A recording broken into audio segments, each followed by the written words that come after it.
I would have never done it if it weren't for the team, you know? Like, I walk in and I give fist pounds to everyone because I know I wouldn't be here without them. You know, I walk in, say what's up to everybody, the players, then I go straight to the back and I say what's up to the coaches. I go to Trimp, I go to Coach T, Coach Merck, then Brewer, then you, because I want you guys to know that I appreciate everything you guys do for me, you know? Without you guys, I'm not here. So when we go back on the field, I hope that you remember that I'm saying what's up and that I care for you. So then if I'm down, you want to come to me and say, pick yourself up. You know, like the extra support helps me when I'm on the field if I feel if I'm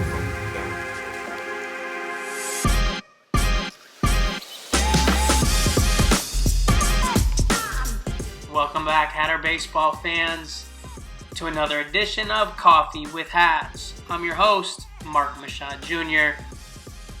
And if that intro didn't give you a glimpse into how special our guest is today, I can't wait for you to jump into the rest of this interview. Today we sat down with Stetson Hatter freshman Brandon Hylton. His road hasn't been easy. He got here, had a bit of an injury, had to sit out his freshman year, and then bounced back only to have a great start to a freshman year, which led to him being named a freshman All-American, and then to have it cut short.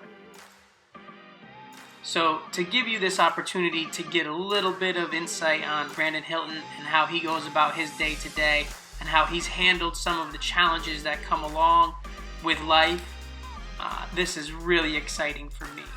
So let's jump right into it with Stetson University Baseball's Brandon Hylton. How's it going, Brandon? How are you? I'm doing well. Welcome to the show, my friend. Thank you. I wanted to get you out here. You know, the show is called Coffee with Hats. You know, we're both got our hat on. What's your team hat you're wearing right now? The Mets. I'm going with the Mets today. New York Mets. Nice. Are you a Mets fan? No, I'm not a Mets fan. I just like the hat. Okay. Who is your team? To be honest with you, I just watch players. I'm not gonna lie to you. I don't really have if I were to have a team, it'd be the Yankees. But I just go around watching highlights of different players. Who's your guy you like watching right now? Cody Bellinger, because I try and compare my swing to his. So you try to work to have that same type of swing. Mm-hmm. And Aaron Judge, because he's 6'8", just like me. Mm-hmm. He's a big boy. So he is a big boy. All right. So, yeah, we talked a little bit about it. You're a big dude. You're a tall guy, 6'8". I mean, you are an imposing force. Let's see what you're working with that coffee mug. Even though, a disclaimer, we are not drinking coffee today. What do you got? I got water in the mug, but oh, nice. Peanuts characters, and that is Linus, I think, right? That's what it said. Yeah, Linus. Linus, yeah. Is that your favorite mug or what? It's my goofiest mug. I can give you that. A goofiest and one. For the record, I did not tell you to get your goofiest mug, but that is a good one, though. I like this one. So it probably is my favorite, I'll be honest with you. All right, nice. So, yeah, we're not doing coffee. We're doing some waters. But this has been an awesome opportunity to kind of sit down and get to talk to you and get to know a little bit more about Brandon Hylton.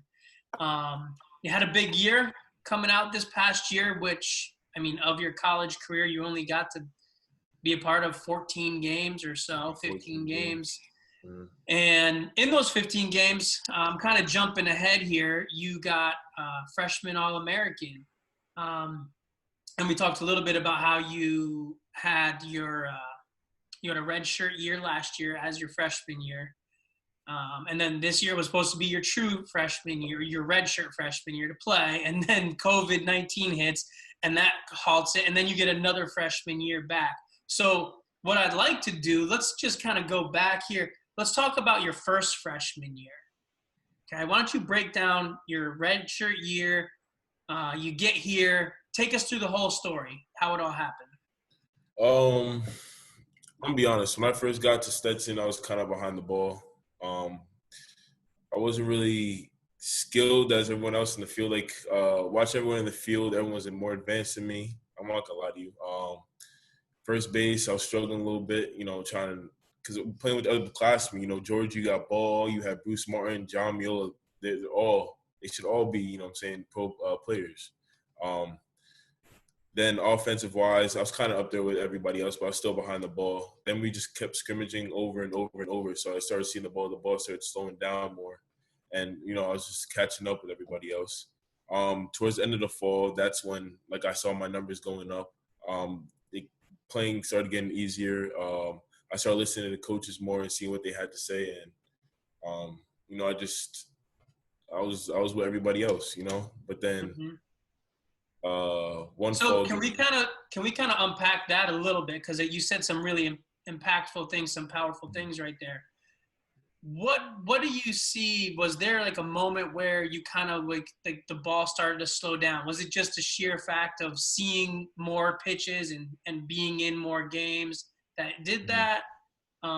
What did one of the coaches have? Some, like when you say you started listening to coaches, what were they bringing to you? So when I first got there, they were just trying to see what everybody had, you know. So we would scrimmage, and I had a lot of strikeouts because the ball was going past me. I wasn't really catching up to the ball. Then Brewer came, and I'd be hitting with Brew. I'd be hitting with Coach Merck. Brew was like, "You just got to go out there and do you, you know." He's like, "There's a reason why you're here, so you just got to go out and do you." I go hit in the cages with Merck, with Brew, and we had a machine, so I just cranked the machine up to 100. Even though they get past me, I was still seeing it, you know. And then the scrimmage would come, the ball started slowing down. So, you know, and then they were just saying, focus on your mechanics. Don't change your mechanics. Don't try and swing harder. You try and swing harder, you're not going to hit the ball. So just focus on mechanics. So that's what I started doing. You know, the ball started slowing down and getting base hit after base hit, you know, double after double. It all started coming together. Nice. No, that's awesome. So we're going through that. That's like just the beginning of the fall, right? Like that's you growing, going from someone you felt probably struggling, right? Swimming upriver. And now you come back, you're starting to kind of get into your groove. So what happens? Let's take it from there. You're in your groove. I'm guessing you guys hit the weights and stuff. We were lifting. So even with the weights, I was still behind the 8 ball, seeing everybody else. So I started picking up on what they were doing, learning new techniques in the weight room. Then I started, you know, playing well with everybody else. I was lifting more, obviously. I started eating more because they had us on meal plans. I was eating much more, lifting much more. I was hitting the ball harder. Then towards the end of the fall, that's when I felt the best. And then we went home for a break, and then we came back for spring, and we had to get back into it, and that's when I got hurt. And so basically you have a knee injury. You got to go have surgery that shuts you down for the entire year. And then you kind of were on the comeback tour, working through the summer, played a little bit with the DeLand Suns, and actually had a little bit of a relapse at that point, and still came back from that, and then came in this fall. And so now we're into your actual freshman year where you're going to play. Where's your mindset at when you come in right then, when that happened in this past year? Just doing me, just playing baseball. I mean, everyone tries to make it more complicated than it is. But I just tell myself, you've been playing baseball all this time. There's a reason why you're here. So just keep playing baseball. You know what I'm saying? Like I'm a freshman again, so I go out there this year. The coaches decided to take practice to a different level. From my first year, we didn't have a good year when I was a redshirt. Then this year, we just started playing. They had us doing a lot more sprints, a whole lot more running, a whole lot more defense, a whole lot more offense. So then I started picking up on that, you know, just playing baseball as I was, but I was taking it to a different level, and I felt myself getting faster, stronger. Just getting faster and stronger. Nice. And so like you were just coming out to do what you do, not trying to do too much. That was a key for you, huh? Yeah, I feel like I just got to simplify baseball. You know, if the ball is coming, you know, you guys got to point A to point B. You don't got to worry about, oh, I'm doing too much. You know what I'm saying? You just got to just point A to point B, get the ball here. You know what I'm saying? Just the ball. And so let's we'll fast forward into the season. which obviously you did well, Mm. especially at the plate. You had a good, I would say you did really well hitting wise. Um, and then how did that, what was it like jumping into the season, getting that first taste of actual competition, stepping in the box, getting on the field against another opponent that's not wearing a Stetson jersey? It's not Mm. like scrimmaging anymore. This is real live. This is action. How did that transition work for you? So we had we had 2 scrimmages against UCF in the preseason, and I struggled a little bit. I'm not gonna lie. I had a couple of Ks the first time, and the second time around, I had a couple Ks then. Then I was just telling myself, like, I was being down on myself. I started struggling in the preseason. I was like, why struggle? Like, why be down on yourself? Because your worst enemy is yourself. So getting to these games, I started saying, if I was doing this in the scrimmages, why can't I do it in the games? So when we played other teams, the first tournament, my actual freshman debut, I was just like, just take a step back, breathe, and just do you. And that's what happened. I just did me. And I Mm-hmm. happened to do well. Okay, so this kind of, you've said this multiple times, do you, right? Do what you do. Mm-hmm. I'm curious, and maybe I'm trying to get too deep into this. What is doing you? What does that mean to you? Do you understand where I'm coming from? Like, I want to know, like, break that down for me. Like, what is it Brandon Hylton focusing on when he's just trying to keep himself locked in to his game? Mm-hmm. So I see it as when I was growing up and I was playing baseball, I was just playing baseball. I wasn't thinking about anything else. Like, oh, I'm struggling today. I need to go get batting lessons. I never did that. I just played baseball. You know what I'm saying? I stepped in the box. The ball's coming. I'm just gonna hit it. I'm playing in the field. The ball's coming to me. I'm just fielding. I'm gonna make the play. It's pretty simple. You know what I'm saying?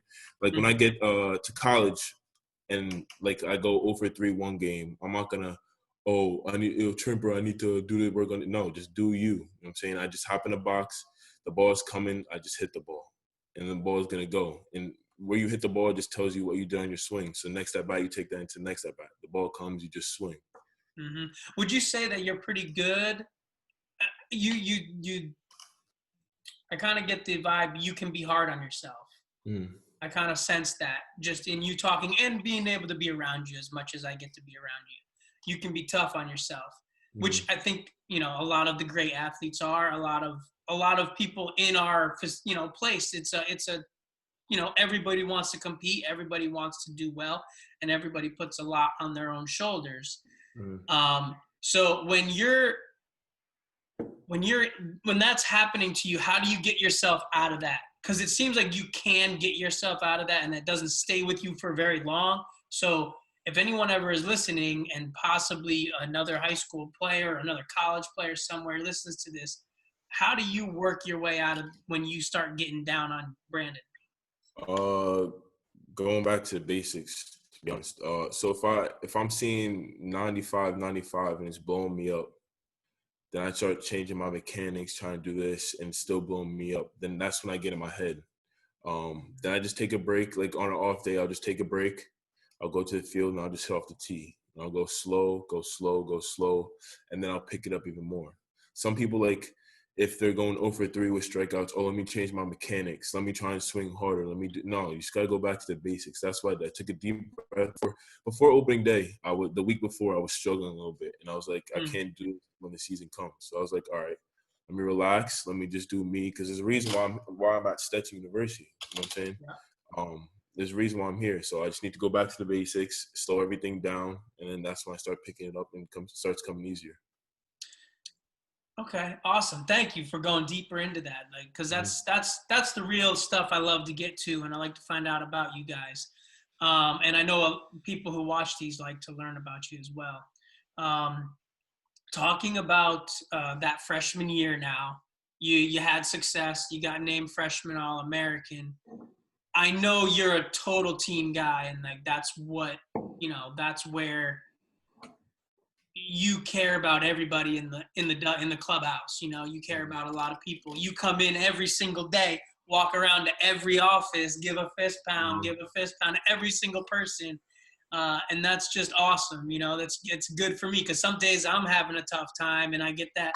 I hear you come in, I'm like, I don't want to talk to Hylton right now, but you come in and he gives me the fist pound and it brightens my day up. I can sense the vibe. I'll just give you a fist pound and I'll walk out. I gotta say what's up. I know, but just that little fist pound is a good thing,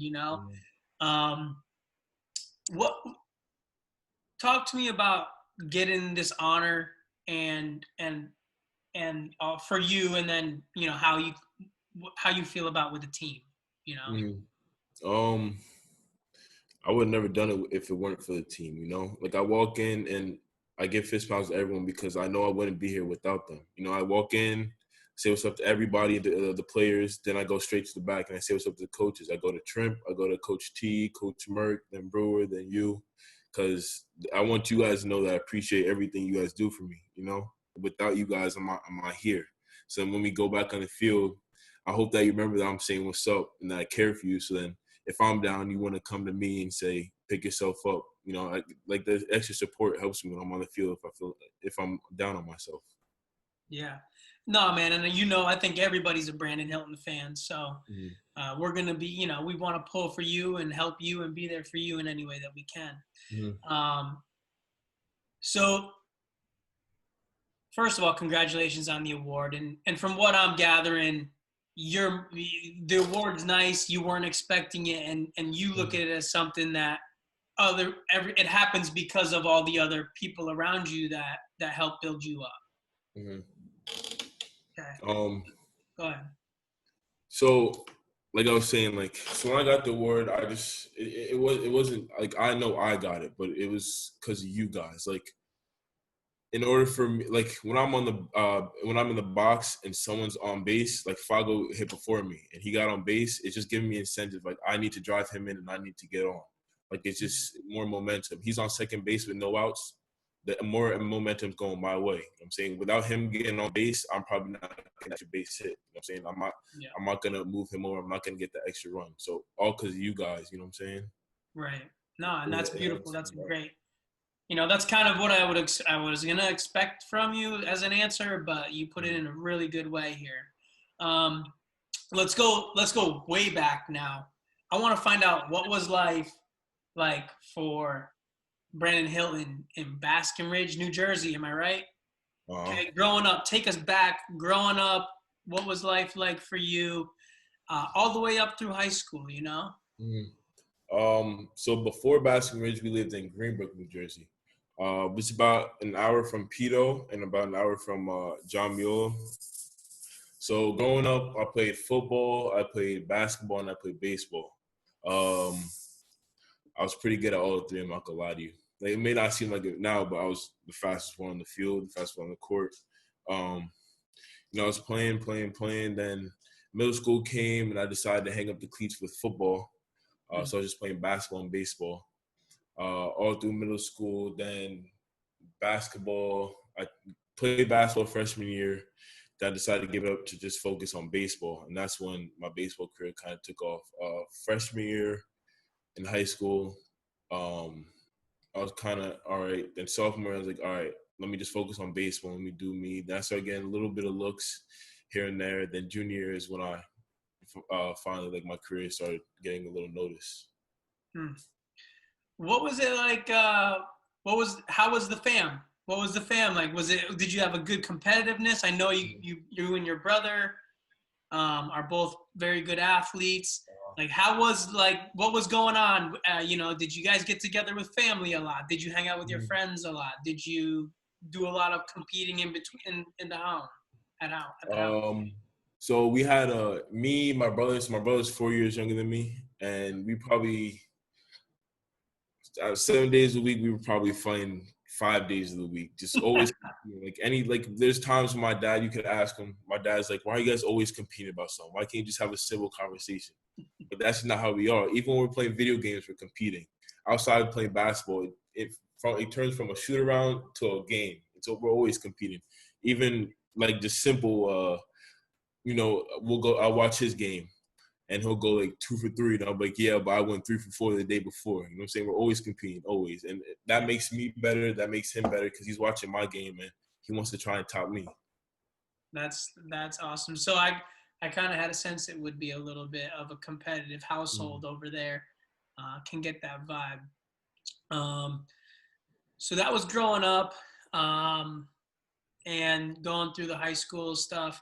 Were you always the tall guy on the team? What, have you always been the tall guy? When did you kind of get So taller than everyone? I guess you could say I was the tall guy, but I wasn't the tall guy. Like now I'm the tall guy. But back then I was so probably all through middle school I was average height.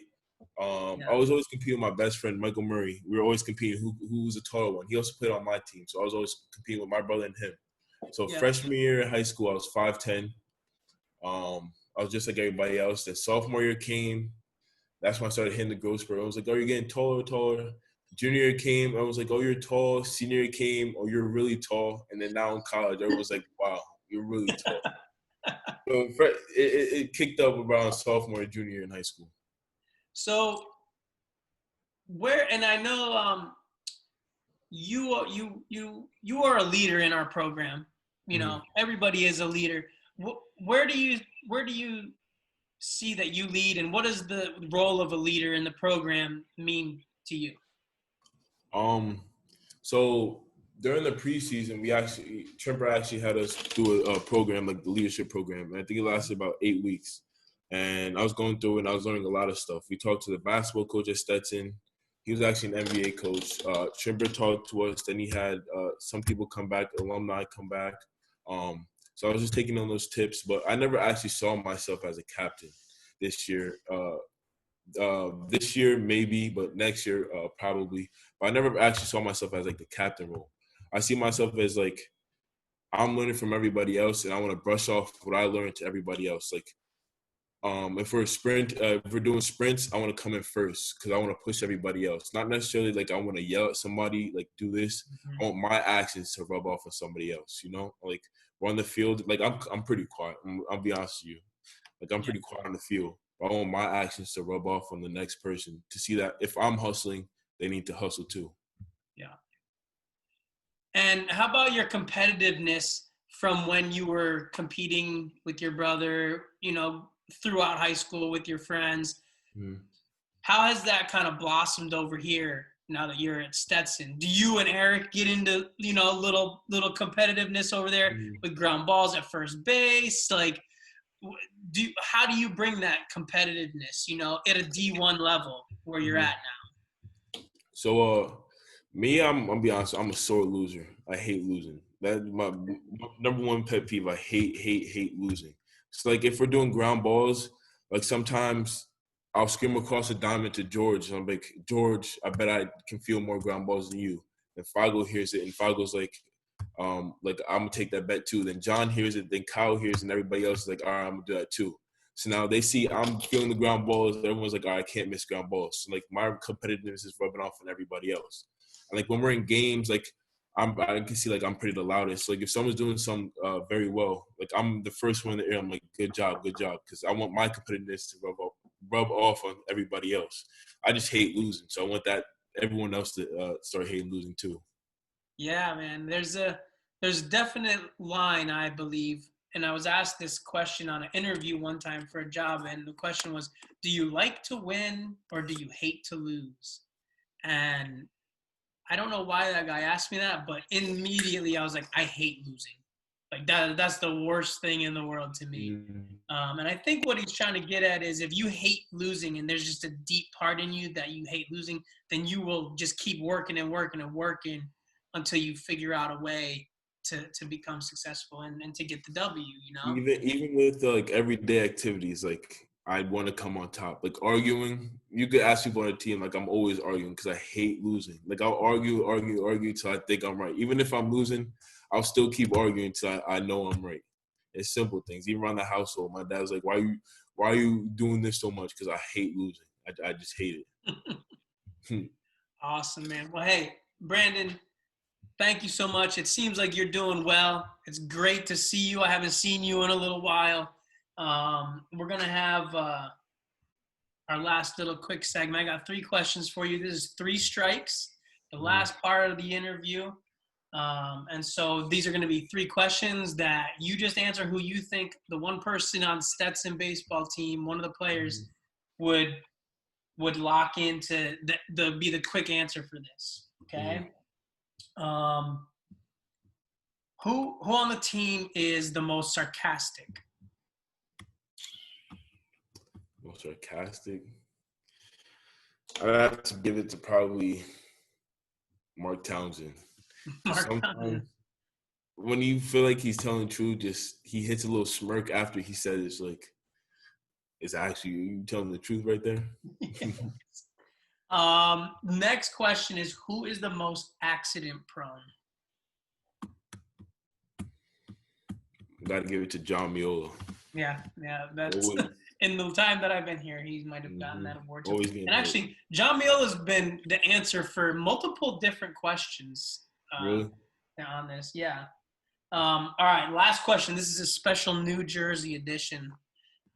Seeing as we got one of our big hitters from New Jersey on the interview today. Outside of the other players on the Stetson team who are actually from New Jersey, what member of the Stetson baseball team would best fit into the show, Jersey Shore? From what I've experienced, AJ Oracle. Just because man has an 8-pack. He has a fade of hair. He comes out the shower, always phone his hair like this. Always tan. At the beach, always tan. It has to be AJ Oracle.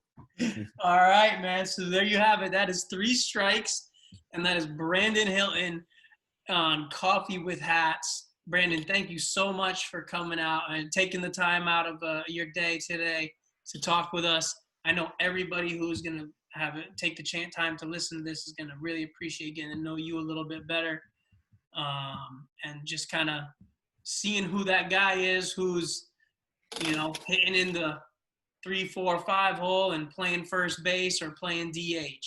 So, Brandon, thank you again, and we'll see you soon. Appreciate it, Mark. Appreciate it.